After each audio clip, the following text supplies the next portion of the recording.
Following the death in 1967 of the author and long-serving editor of BBC magazine The Listener, J R Ackerley, his sister Nancy set up a trust to endow a literary prize in his memory.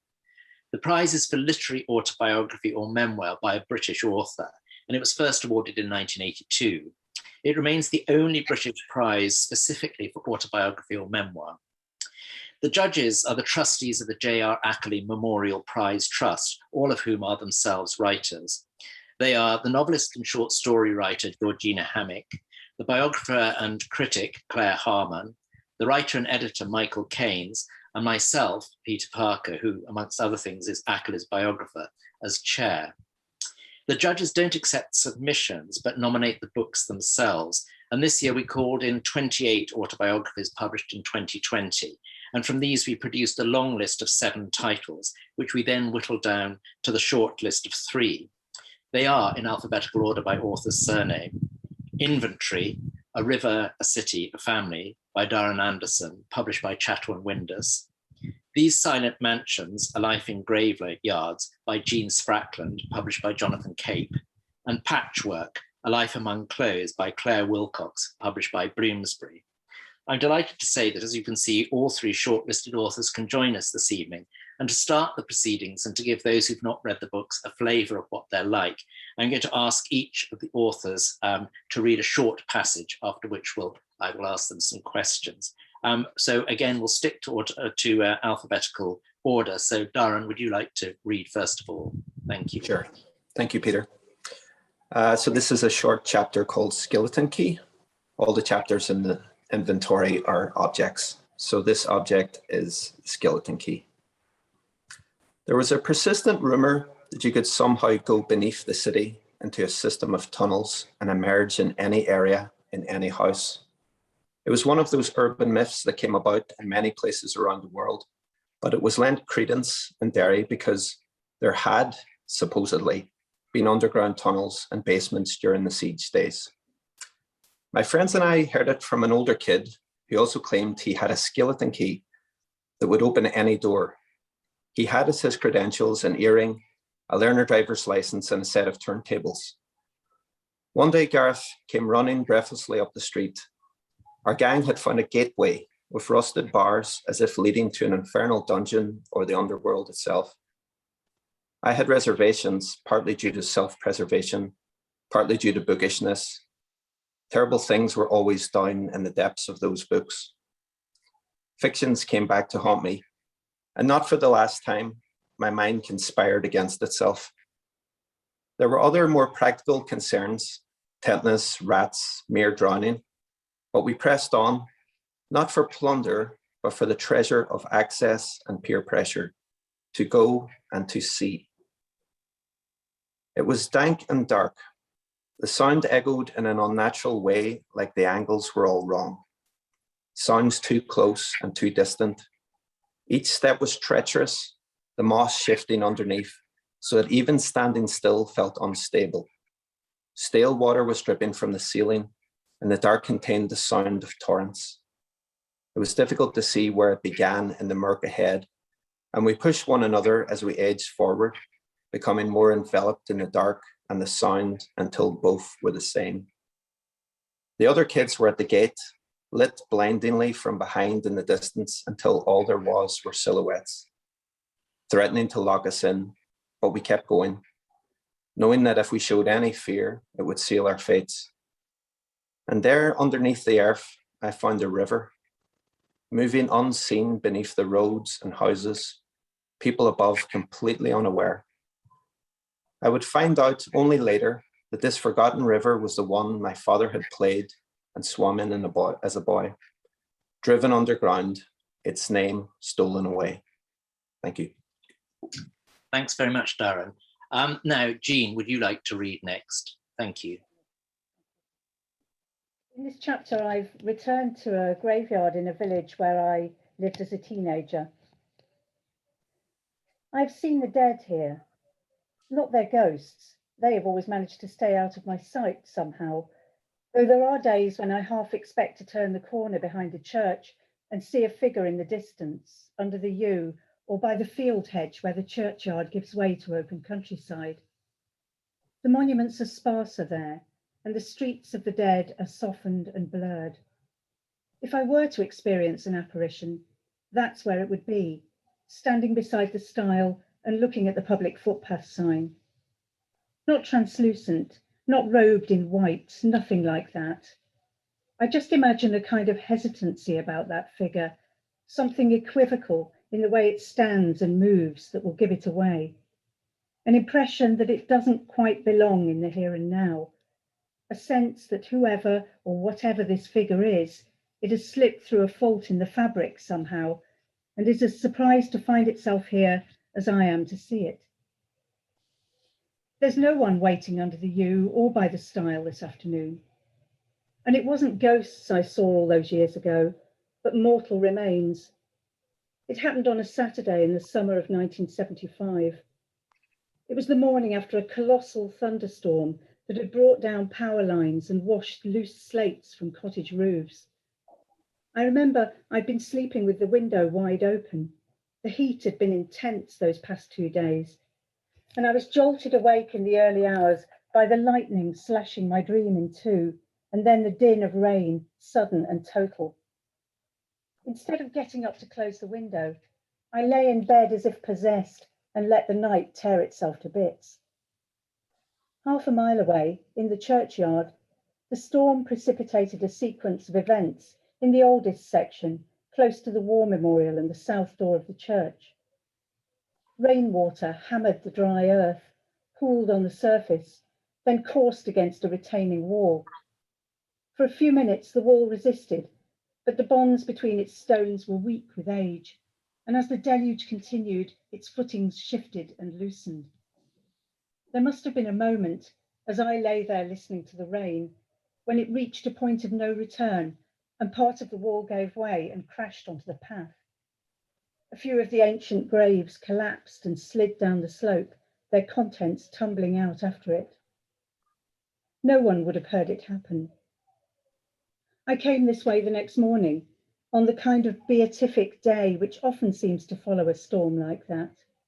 The air warm and still, puddles full of blue and gold. I remember approaching and seeing the mess of stone and earth and tree roots ahead of me. The bones and the roots were almost indistinguishable for a moment, both nakedly, almost luminously pale against the dark path. The ground had turned itself inside out in the storm, and what had been safely put away and hidden was spilled out into the light. I stepped cautiously over and around it, shocked and fascinated. Later that day, or so I heard, the vicar came running out of the vestry, cassock flapping, to remonstrate with some Sunday school kids who were japing around with a skull. Yesterday, I stopped and examined that stretch of wall, and although more than 40 years had passed, I thought I could see the place where it was breached that night and then repaired, where the mortar was newer and pinker. For a moment, the past was so real and so close, I could touch it with my fingertips. Thank you very much, Jean. Now, Claire, would you like to do your reading? Thank you. Thank you. This is an extract from a piece called Ireland, and it's based on a summer many, many years ago on the island of North Uist. And each of the pieces in the book contains a memory garment, as I call them. And in this particular case, the memory garment is a cardigan, a child's cardigan, but it doesn't appear until later. Every day we said we must go to that museum. It was only an island away, and we didn't have much to preoccupy us, for the days were long, each hour slowly enfolding itself into the next. Still, there was time to go. There was always time to go, but we didn't want to leave. We're rooted to our own enchanted isle and weary from the constancy of the breeze. The island was low-lying, treeless, a tundra of gorse and heather and peat bogs spaded over generations. The cool, salty air swept in from the Atlantic, ruffling the grasses on the dunes and flapping the washing, and blowing the curls from her brow as we walked along the deserted beach with its sweeping ribbon of sand edged with waves of lace. Behind lay the dunes, and then the Macaire, fertile and alive with bird life, for we'd arrived at the height of the breeding season, and the chattering and wooing mixed with the sound of the sea and the wind, and tossed our words up into the air as we swung her between us, saying, "Again?" Every night, a creaking and rasping enticed us into the garden, its call an ornithological siren, the birdest tick we couldn't have, for hearing was not the same as seeing. And beyond, the ruins of the Black House and the abandoned granite cottage next to it that had preceded the building of ours. It was easier to leave them be, through faint shadows, as day edged towards a night that never really came, and dusk stretched into the early hours, and the sky still held shreds of blue, even though the stars were out. He lingered, maddened by the corncrakes skulking in the nettle beds, and I went upstairs, pulled by the child's cry, and watched from the window, and the silence of the house and its slow ticking clock was a refuge from the strangeness of the night. And when I held a mirror to her breath, I found in it a reflection of the moon. Thank you very much. Thank you all for those readings, which I hope give the audience some idea of not only what the books are about, but their extraordinary literary quality. I'd like to start with asking Darran some questions. The passage you read contained many of the elements of your book, Derry, water, your family, and secrets. You could have written a book entirely about being brought up as a Catholic boy in Derry, because not least because people on the mainland, it's mainly a news story, and you bring that so vividly alive. But what made you want to go back and investigate not only your own life in Derry, but also your parents and your grandparents?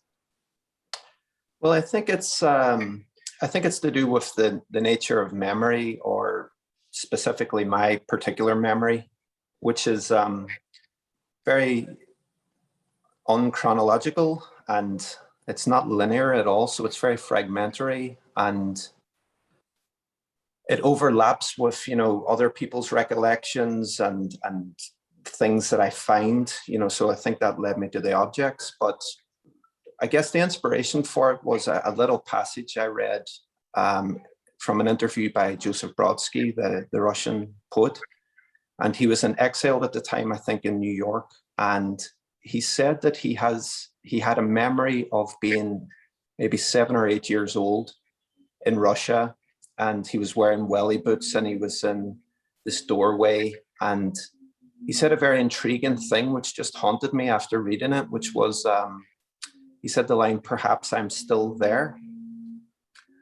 And I just couldn't get this line out of my head. It went around and around for years, and it really resonated with me in terms of thinking about the past, that it wasn't this linear thing that I could go back and see, a 3-act structure or 5-act structure.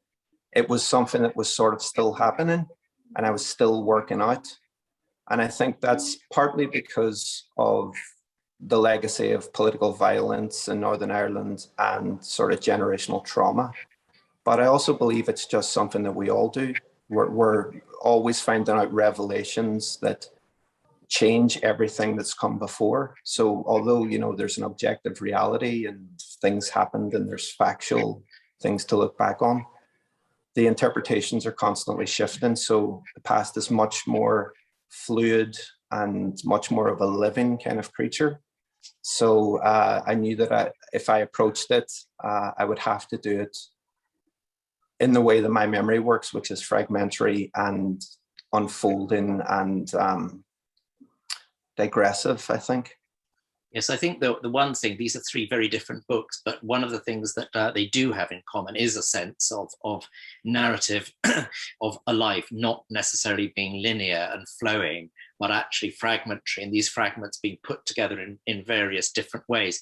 I know that the book actually started out as something rather different, didn't it? It was a sort of, I think it was called Tide Rack, and it was influenced by Sebald. And I think you said it was principally about the river and the Troubles. What happened to that book, and how did it transform into the present book? Well, it was a very different book. It was much more of a kind of nature book. It was quite along the lines of something like Rings of Saturn. You know, there was a sort of trek through nature where most of the things that I was looking to discuss, you know, the history of Northern Ireland and poverty, deprivation, that was essentially the iceberg beneath the surface. So ostensibly on the surface of things, it was a nature book, very elegiac and, you know, sort of trekking along the riverside and describing the actual history of the river. So Derry has fascinating sort of shift in history where it was this major military base during the Second World War, and then it was the site of the cockpit of the Troubles. And you have all these layers. But I felt with Tide Rack, it's the subtexts were getting lost a little bit. It was very easy to read it and not pick up on the sort of subtleties and, you know, literally the things under the surface of the river. And also it was so dark. I spent several years researching every death in the Troubles, and it got so dark that you know, it was like a little bit like what Nietzsche says about staring into the abyss and the abyss staring back. And I felt that had a kind of distorting view on the text. So although it was a very, very dark book, and I think it had its virtues, I felt like the darkness was unrepresentative of how life actually is. You know, there's a lot of levity in life in the midst of awful experiences that we had, and like everyone has. You know, there was great humor, there was great stories being told, people were falling in love for the first time, people were just, you know, as a child I was discovering my surroundings, even though it was, you know, a sort of war zone, and it was quite deprived environment that we grew up in. So there was that sense that to write a dark book did not really honor what actually happened. I felt like I had to change it. So that it drifted along for a few years, and then I discovered George Perec, who'd been a writer I was kind of a little bit reticent about because I thought of him as a bit of a sort of trickster and yes, as a sort of avant-garde character, but I realized that he had actual real heart and soul, and I sort of borrowed the entire structure of the book from him. So thank you, George, wherever you are. The idea of the objects. That's wonderful. I'm going to come back to talk about structure with all three of you. So sure. I think thank you very much for that, Darran. And I'm now going to ask Jean some questions. In the passage you read, you ended it with, you felt you were touching the past with your fingertips, which is partly what your book is about, of breaching that gulf between the quick and the dead. And would you like to say something about this and about how, as you put it, graveyards have helped make sense of the world to you? Yes, sure. So, I mean, the opening sentence of the book is, I can remember my life by the graveyards I've known. And I sort of arrived at that position through a rather roundabout route. I didn't really intend to be writing about myself, writing a memoir of any kind to begin with. But it quickly became obvious that, well, you can't write about death without writing about life. The two are completely dependent on one another for all their meaning. And it sort of became obvious to me that it was my own life that could be the thread that could hold all these stories I wanted to tell and these accounts of the experience of being in these graveyards. So I've been a haunter of graveyards since early childhood, and I'd wanted for a long time to write about that, because, you know, they're interesting individually, but as well as that, there is the graveyard, the idea and the overriding kind of experience of the graveyard, and all the meaning, all that intensity of meaning that we kind of find there and centre there. And I've always been interested in my writing, you know, in my poetry as well as my prose, in this idea of time and the capacity that certain places have to seem to collapse time, so that you can have these almost physical encounters with your own past, or with a remote past even. And I guess that has to do with what places continue to hold and remember of their past, what traces there are in landscape and in built environment of things that have happened there.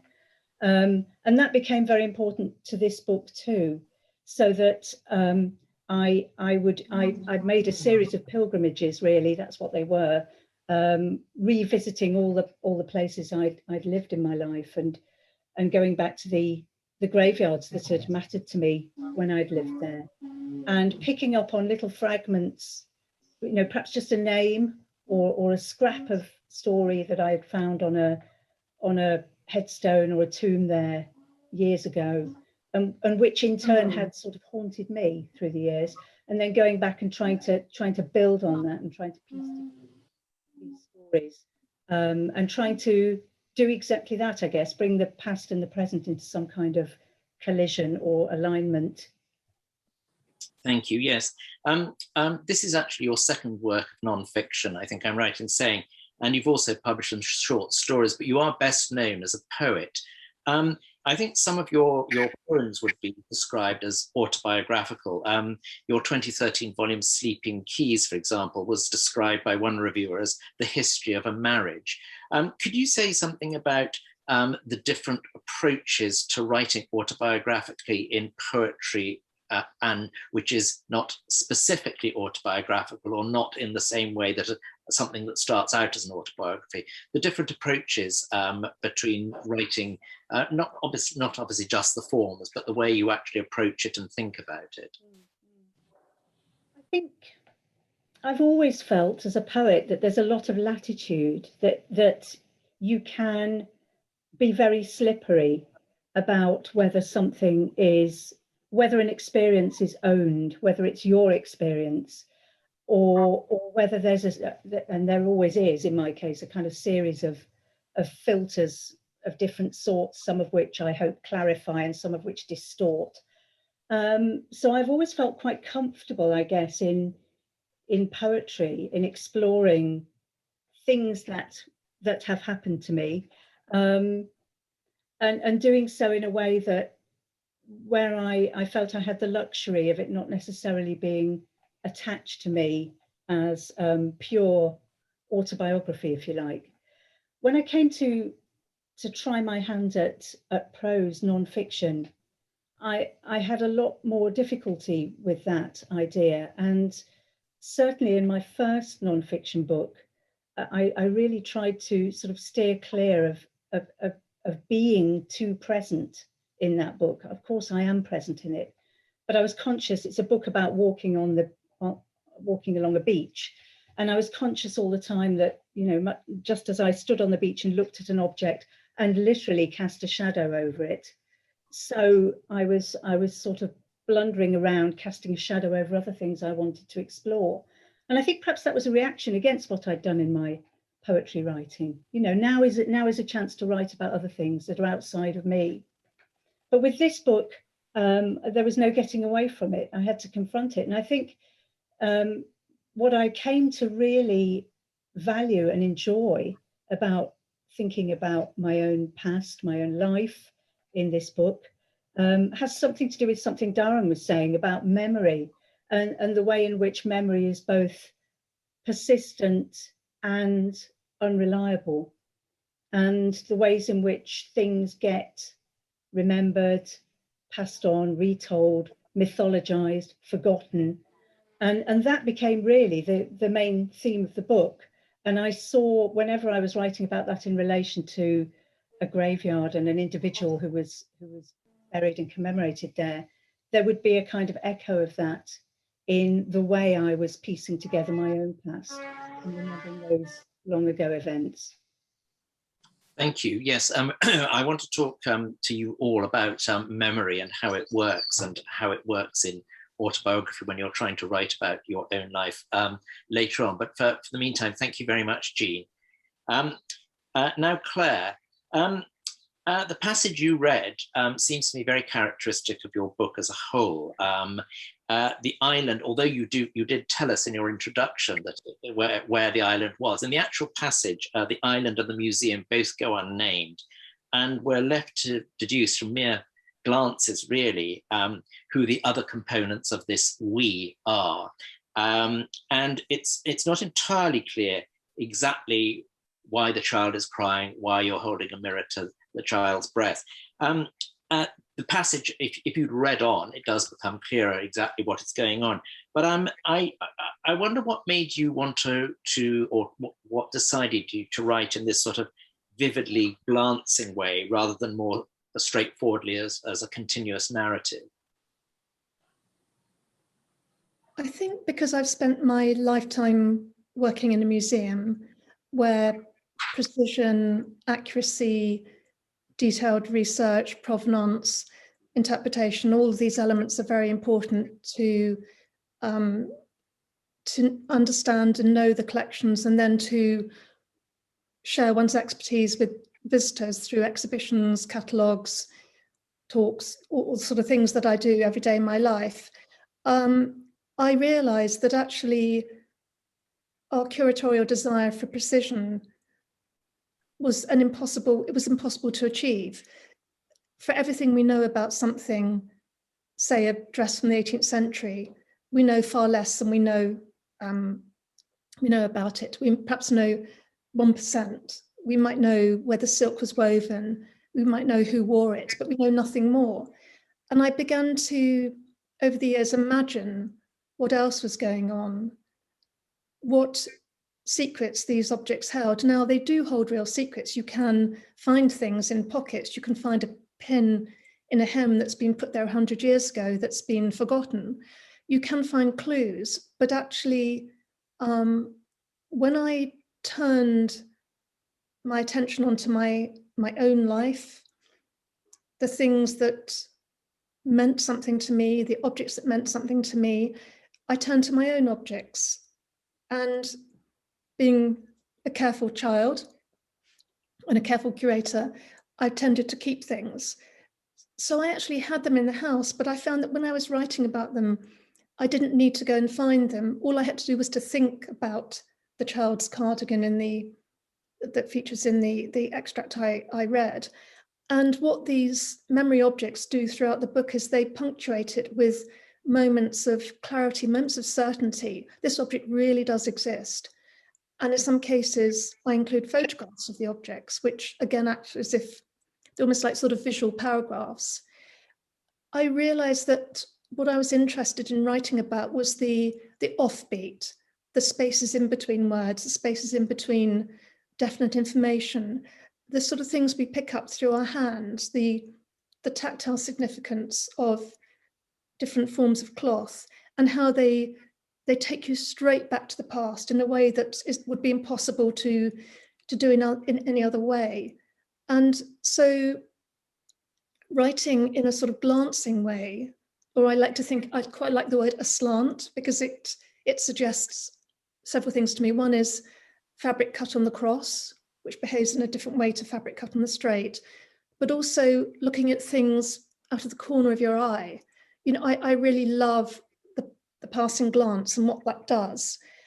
And so when I began to write, I was trying to really understand the feeling behind those moments, the significance.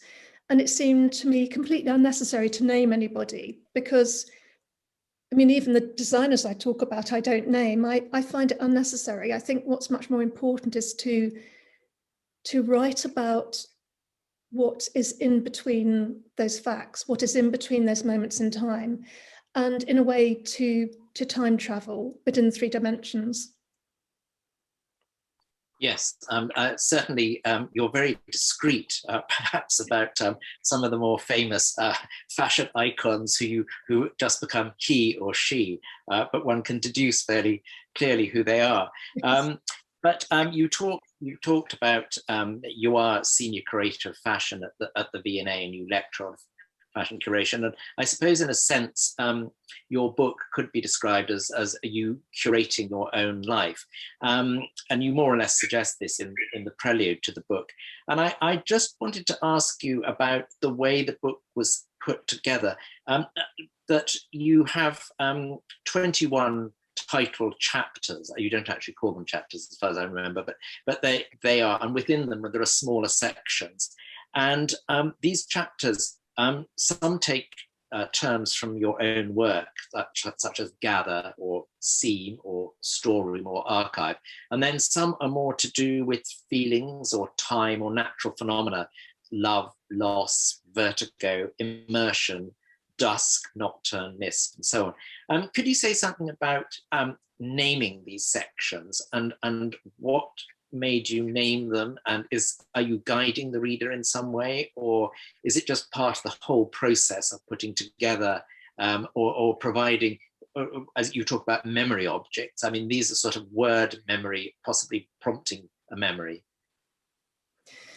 Yes, I think those words were in a way to guide myself. They were, you know, when you're crossing a river and it gets very deep in the middle, you need some guiding poles to steer you across, and I think that's what they were.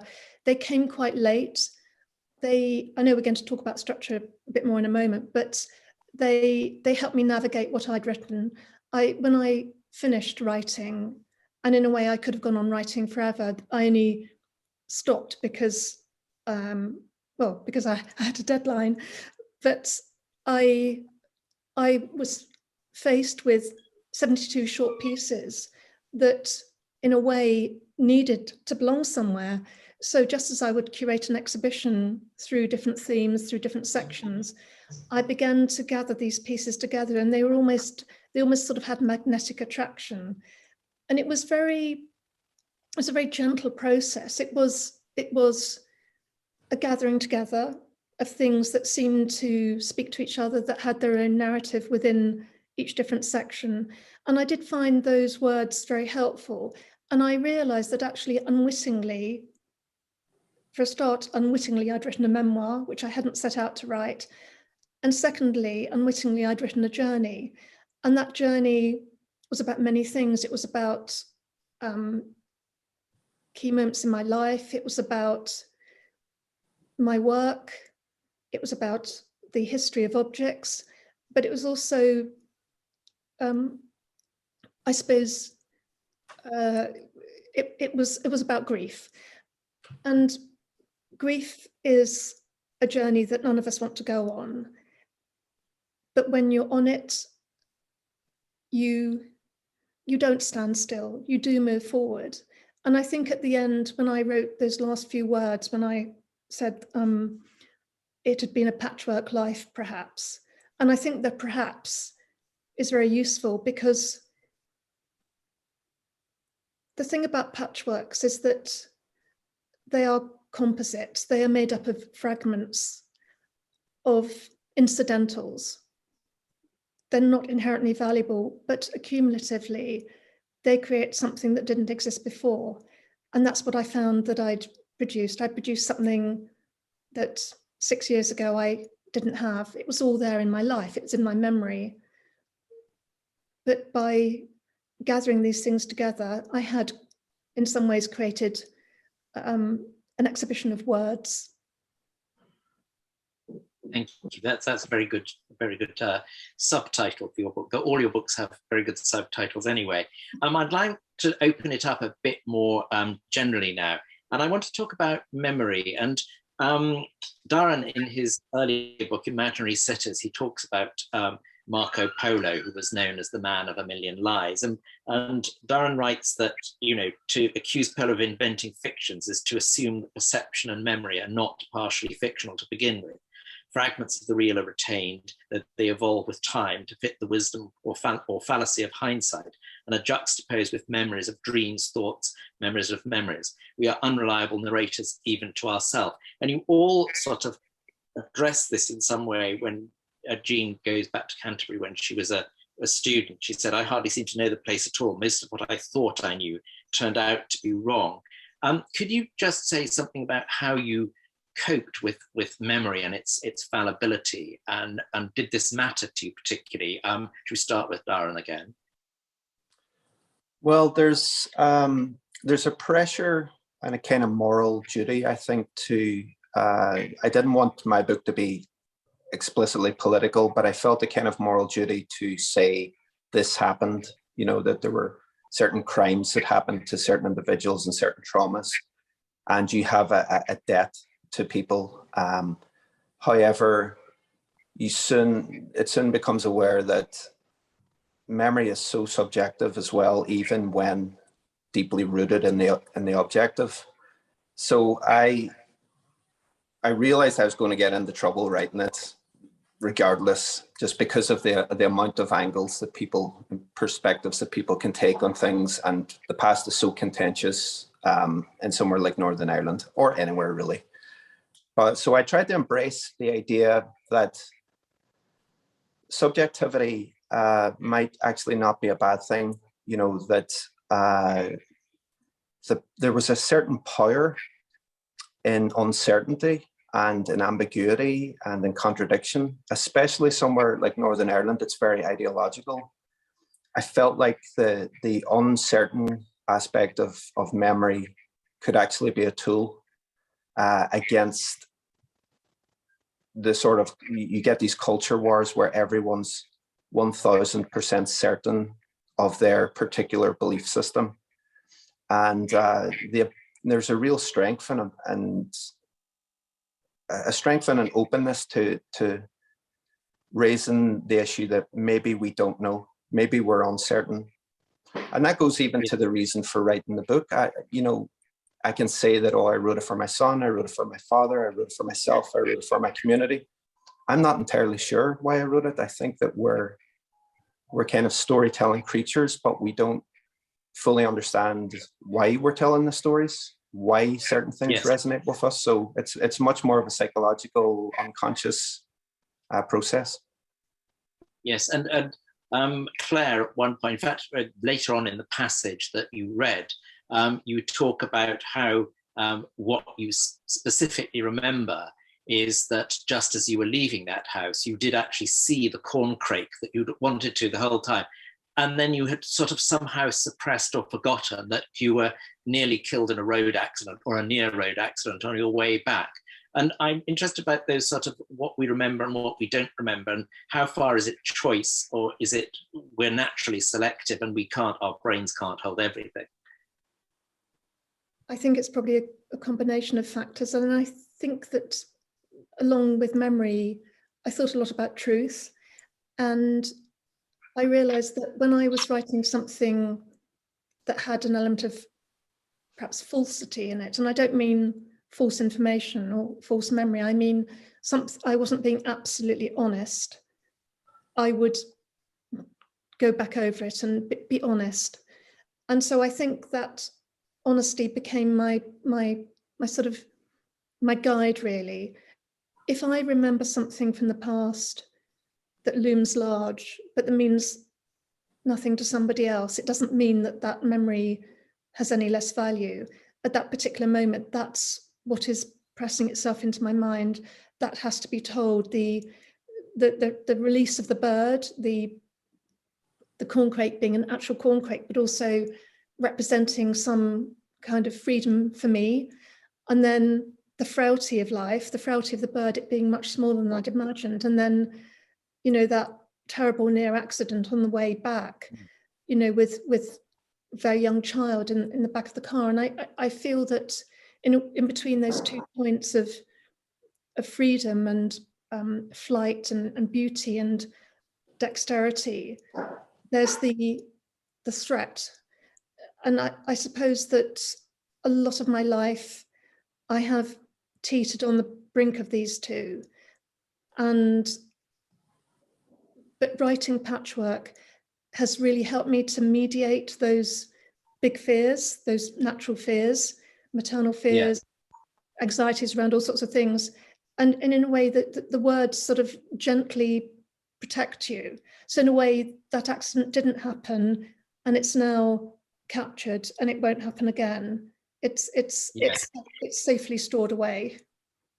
Yes. And Jean, you say not only when you went to Canterbury you couldn't recognise, but you go back to a village where you were partly brought up, and you say that you were hoping to have the door into your childhood, and you wanted to see the. You talk about the shallow depressions in the tarmac on the street corner where we used to play marbles, and the faded display of birthday cards in the post office.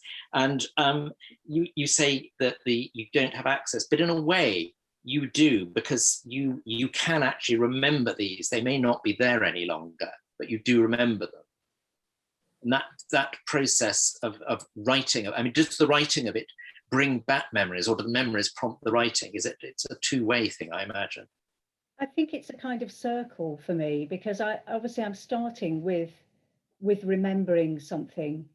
I had the book is based on this experience of going back to these places, and so it's inevitable, I think, when you go back to a place that used to be important to you, particularly if you're going back to a childhood place, because our sort of experience of place when we're very young is so intense and so physical, and is somehow burnt into the memory, I think.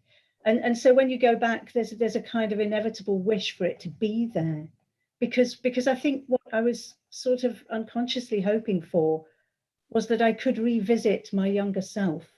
I could time travel. I could go back and be that student in Canterbury, that child playing marbles on the street corner. And of course, you can't. It doesn't work.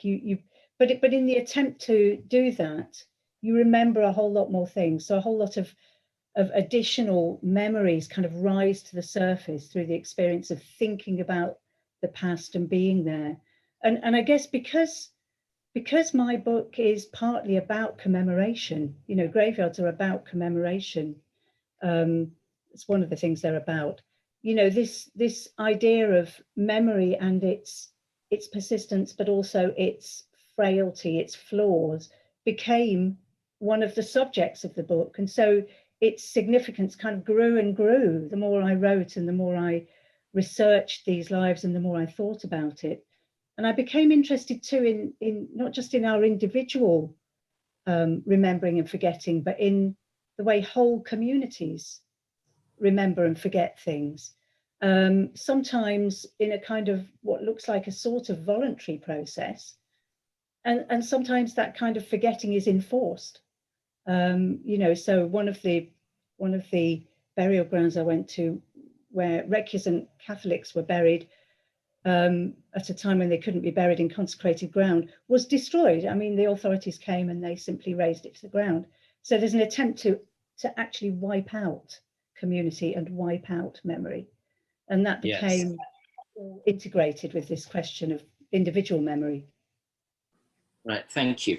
There's just a brief bit of time to just talk about structuring or creating the books. And we've already touched upon it, about both with Darran and with Claire, about using objects. And Darran's book has this quote from George Perec about saying, turn out your pockets, and what have you got in your pockets, which of course sounds very like Claire turning out pockets in the V&A of the costumes. But also, Jean, you also approached the object for you were, on the whole, gravestones. I mean, as an object that led you into things about your own lives and other people's. Would you each just like to say fairly briefly something about objects? Claire, do you want to start? Oh, yes. Well, objects can have many meanings, and in my book, objects would include a cat, for example, and the cat is both me and itself and a scarf. And so I quite like these sort of multiple meanings that can center around objects. They have meanings depending on context. And the museum is one very particular type of context, and memory is a different type of context, and how we describe them in words is a third, and there are many more. So I like objects very much, as you might gather. I find them very, very useful. I find them very reassuring. I sometimes find them problematic, but I tend to, I've learned that words are also objects in themselves, very small, very beautiful. If you string them together, you get something greater than some of its parts. And for me, the greatest pleasure in writing Patchwork was language, and how we talk about objects, and how objects can help us to understand ourselves and the world better. Thank you. Darran, you said that this idea of finding this Perec almost came to the rescue when you were discarding your old book and starting on the new one. And like Claire, you have chapters that are all named after objects, and they're all very, very brief chapters, but cumulatively, is it a sort of gathering together, a way of gathering together all aspects of your life and previous lives by using these specific objects? Yeah, I see it like almost like a kind of cabinet of curiosities. And those were things that were associated with great wealth or great rarity, but we all have these collections of sort of meaningless junk that accrues this kind of aura or kind of soul because of the memories they're associated with, the people are associated with, and we gather them throughout our lives. And we project so much onto them, we extract so much, and ultimately, it feels almost like they want to speak. You know, I agree with Jean and Claire that they're almost like they want to tell us the things that they've witnessed. I found them extremely useful as a way to approach the unapproachable. When you're dealing with conflict and trauma, people have certain mechanisms that they avoid direct conversation. But if you talk about the object, that's a sideways, that's a conduit sort of in the side. So I find them immensely useful. Thank you. And Jean, you use graves. I mean, if you say a grave is an object, it's providing you with information and leading you to stories. But what about how the graves, sort of, as it were, help you construct your own life through the sort of gravestone and linking yourself into other stories? Yes, I mean, that I am someone who doesn't have any family graves. There are no gravestones with my family's name on for various reasons. So yes, gravestones, graves as a kind of physical location for mourning and grief and commemoration. This is something that because it's not part of my own family background and my own personal experience, I just got that little bit of distance from it, and I was able to kind of really look at that and think about that and what that means. And then, of course, there are all the objects that people leave on graves, which are fascinating in themselves. I mean, you don't want to kind of touch them or pick through them because they're sort of sacred, actually. But you know, you see them, and I think they also have a lot. They kind of speak very eloquently about what people have valued about this person they've lost, and how they think we should be remembering them and encountering them. And so they are storytellers in themselves, these objects. Well, thank you very much. I'm afraid we've run out of time. I've got hundreds more questions. I could have gone on for another hour, but I'm afraid time is against us. So really, all I can do now is to congratulate all three of you for writing such terrific books. And it's been a particular pleasure for me to revisit them for this event. They all seemed even better than when I read them before, which is always a good sign. And to thank you all for giving up your time and taking part in this. And we will announce the winner on the 4th of August. Thank you very much.